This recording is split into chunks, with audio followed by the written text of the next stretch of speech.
சிவகங்கைக்கு அருகே சூரக்குளம் அப்படிங்கிற ஊருக்கு பக்கத்தில் மண்பாதையில் இந்த ஒரு 4½ ஏக்கரு தரமான செம்மண் நிலம் விற்பனைக்கு வந்திருக்கு.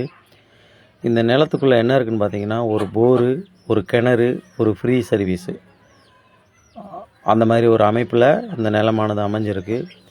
செல்லருடைய ப்ரைஸ் பார்த்திங்கன்னா, அவர் 12 லட்ச ரூபா கோட் பண்ணுறாரு. சின்னதாக ஒரு நெகோஷியபிள் நடக்கும். நல்ல ஒரு தரமான தண்ணிங்க கிணத்துல இருக்குது. நல்ல செம்மண் பூமி. விருப்பம் இருக்கிறவங்க என்னை தொடர்பு கொள்ளலாம். நன்றி. இதே மாதிரி உங்கள் நிலங்களும் விற்கிறது மாதிரியான முடிவு எடுத்திருந்தால் என்னை தாராளமாக தொடர்பு கொள்ளலாம்.